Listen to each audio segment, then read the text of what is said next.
wanted to do a little bit of a segment here where we talk about the future of the Raptors. We're going to go through all 21 players on the roster currently, and I'm going to give a percentage chance of how likely it is that they will be on the roster in 365 days this time next year.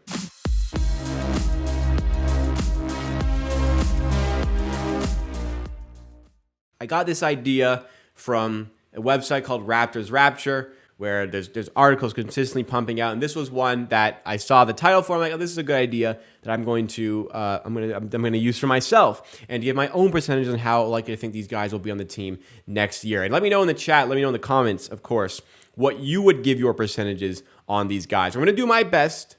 A lot of these players are, two-way guys or Exhibit 10 guys, but I'm going to do my best with this whole thing and see where all of the 21 players on the current Toronto Raptors roster, how likely it is that they will be on the team next season. And we're just going to go in number order, how they're listed. Javon Freeman Liberty is number 0 according to NBA.com. So we're going to start with him, and I thought he was on a two-way contract. Then I looked it up, and it said it was on an Exhibit 10 contract. I'm not so sure. The reporting was that it was a two-way contract. So let's say two-way contract. Regardless, he's a solid player, had a good year in the G League last year, had a good summer league run with the Chicago Bulls after playing the G League last year with the Windy City Bulls. I think there's ability here, and it'll be interesting to see. I mean, the Raptors have a very light point guard depth. If he has the outside chance to break in, but I think this is somebody the Raptors will be willing to work with for another year. You never know with these two-way guys, but I'm going to give him a 40% chance to be here at this time next year. Again, it's a one-year contract. You don't know what happens this summer, but I think there's an okay chance that he's just here another year, whether that's with the 905 or with the Raptors. Next player on the list, also no number listed, but he was number 0 at Texas Tech, as you can see here. But Kevin Obanor, Exhibit 10 guy. Exhibit 10 is just an incentive to sign with the G League team. You get a bonus for being here beyond a certain day. Basically just ties you, it lets you play in the training camp, but also ties you to the G League affiliate. Anyways, Obanor, I'm not going to sit here and pretend I know everything about Kevin Obanor. Seems like he's got some ability, but ultimately with these guys, lower tier roster players, there's a lot of change that goes on. So I'll give him 20%. Now that I see it, that might be a little bit low here, but we'll sift through the two respectfully lower tier names early and get to one of the higher tier names here. Grady Dick, recent 13th overall pick by the Raptors. Only reason he wouldn't be here next year is if he was traded in some way. I just don't see that happening. 95% chance that Grady Dick remains with the team. I think that the Raptors were fortunate that he fell all the way to 13th. I had him going either 10 or 11, so very happy to have him at number 13. And brings the skill the team lacks, shooting. So even if he has a bad year, I don't see the Raptors giving up on him. I don't see them including him in any trade. Gave a 5% leeway here if something does happen, but ultimately I think the Raptors want to work with this guy long term. Next up is Jalen McDaniels. He signed on the biannual exception on a 2-year contract, about $4.5 million a year. There's just not a lot better you can do with a player. Like, he's a solid player. There's not much better, if anything, that you can get for that price. So for that reason, Raptors will want to keep a hold of him. He's not really good salary filler in a trade, so I see a pretty high probability that he will be here next year as well. 75%, in my opinion, for Jalen McDaniels to remain in Toronto for the 24-25 season. Next up is OG Anunoby, number 3 on the team. This is where things can really, really get a little bit interesting. I'm concerned about OG. So he's eligible for a 4-year extension right now worth, I believe it's $116 million, about $29 million a year. I firmly believe OG is going to get higher than that if he tests free agency, and I might be considerably higher. There's been rumors about him not being super happy in Toronto, but if Toronto can pay more because of the bird rights, if Masai Ujiri can communicate how desperately they want to keep him, I may have gone with 50 or 40% a few days ago, but doing this, I'm going to give it 60%. Maybe I'm being a little bit optimistic there, but I just think working with him all year gives us a little bit of an edge in keeping him, but maybe it's closer to 50-50 because he's going to test free agency, and there's going to be a lineup of teams trying to give him a contract. Scotty Barnes, the boy wonder. We didn't trade him for Kevin Durant. There's Maybe like if Giannis becomes available, then we'd include him. I don't know. But ultimately, Scotty ain't going nowhere. 98% is just like if a superstar becomes available and he kind of has another flatline sort of year, maybe the Raptors pull the trigger on something crazy, but 98%, I mean, you can't really get that much higher. I can't give 100% for anything, but I had 99. I'm like, you know what? Possibility of a trade, but I really don't see it happening. This is the guy, this is the future of the Raptors. This current team goes as far as Scotty Barnes can take us. Next one up is Precious Achiuwa. This is a difficult one. So he's same draft year as Malachi Flynn, so he's on his 4th year of his contract. He becomes a restricted free agent at the end of the season, and if it was anything like his last season's performance, not a lot of reason to really want to keep him around, but he's an RFA. Clearly, like, there's potential here. Like, clearly, there's ability here. We've seen it firsthand. The second half of the 21-22 season, where he was shooting 38% from three, a knockdown three-point shooter, an excellent interior scorer. Like, we've seen the glimpse of it. So I think there's reason to suggest, especially a Masai Ujiri front office would want to continue to try and get something out of him. So for that, restricted free agency, wanting to see how far he can go, probably not being too expensive to get on a 4-year, 5-year contract. I think 80% here. I just think the Raptors will continue to want to work with him. So we'll give Precious Achiuwa the 80% here. Next up is Ron Harper Jr. This is his 2nd year on a 2-way contract. Didn't love what I saw in his first season. It's okay, but it's competition out there for the 2-way spots, and I don't think they'll give him a 3rd year, so he's got to earn a regular roster spot after this season. Summer League is what it is. Summer League it is what it is, but didn't instill a ton of confidence. I don't give Ron Harper Jr. a ton of chance to stay with the team another year, giving him 30%. Next up is Garrett Temple. He's old. What is he, 37, 38 years old. Very unproductive season last year. I think they're literally paying him $2 million to be a locker room presence. I'll give him 1%. I mean, it could be 0, but I refuse to put 0 and 100 on this video. There's just no way we keep Garrett Temple. There's no way we pay him for another year after this year, right? 1% is what I give Temple. Next up, I couldn't find a really good photo, but Mohamedou Gay, really good player in Summer League for the Raptors, and he was rewarded with an Exhibit 10 deal, just like Obanor with the Exhibit 10s.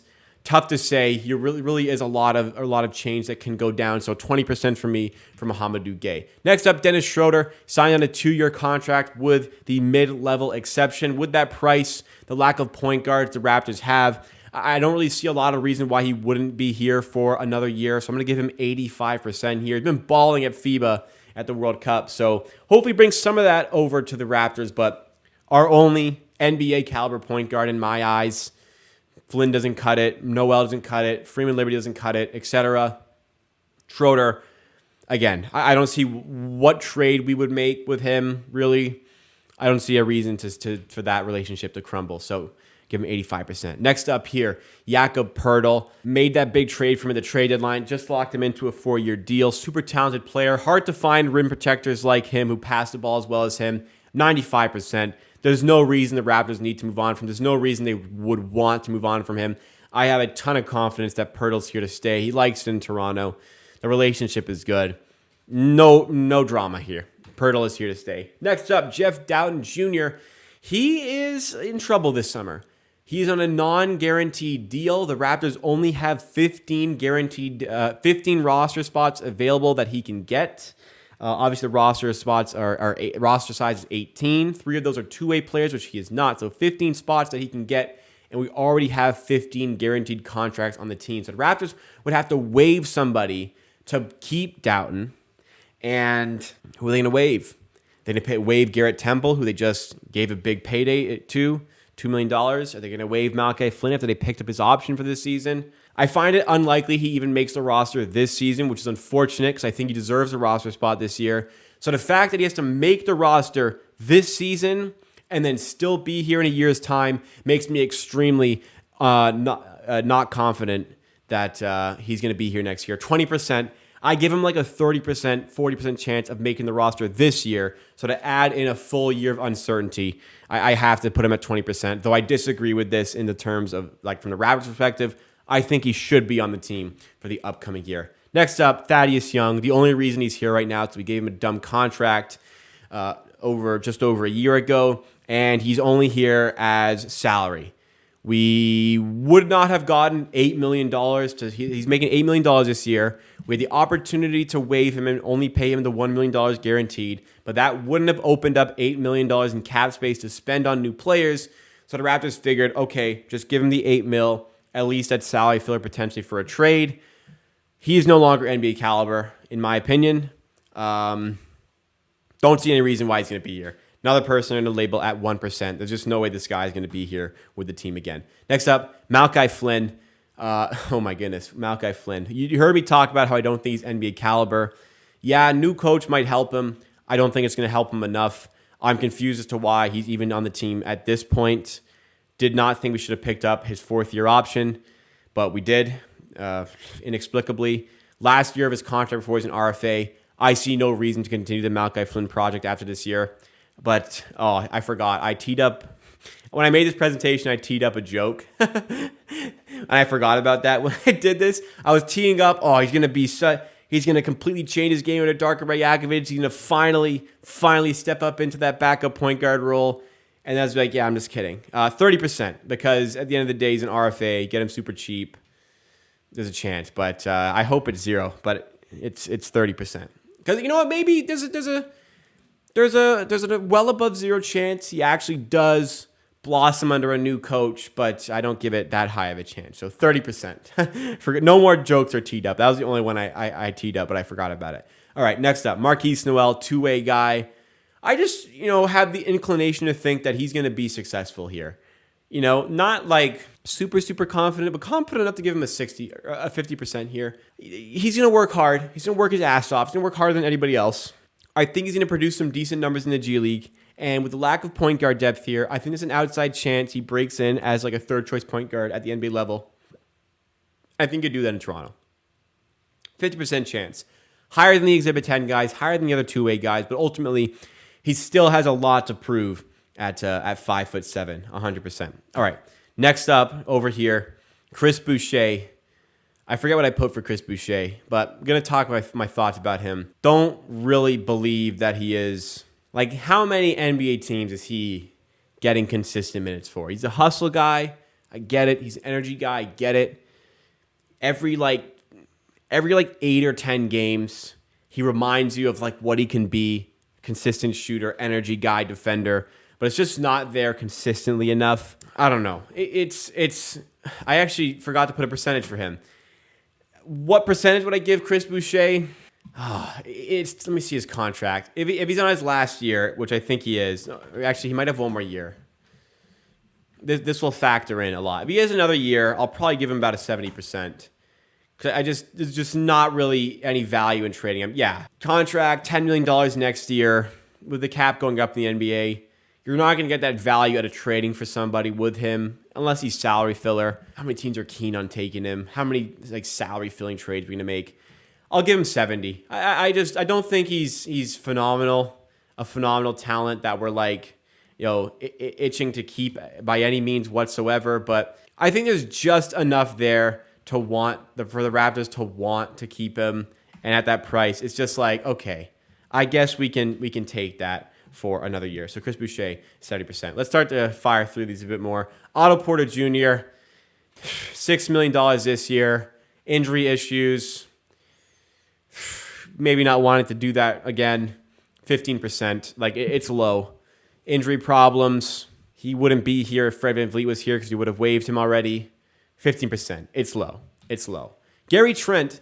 This is a bit of a hot take.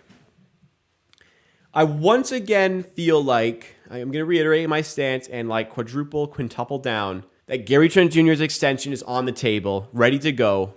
If Siakam signs and we know about the financial logistics going forward, we can structure Gary Trent Jr.'s contract accordingly. I may look like an idiot, but I'm giving him 80%. I think he's going to be here long term, at least for another year. Other people won't see eye to eye. I get it. I have confidence Gary Trent Jr. is going to remain. Next one's Christian Koloko.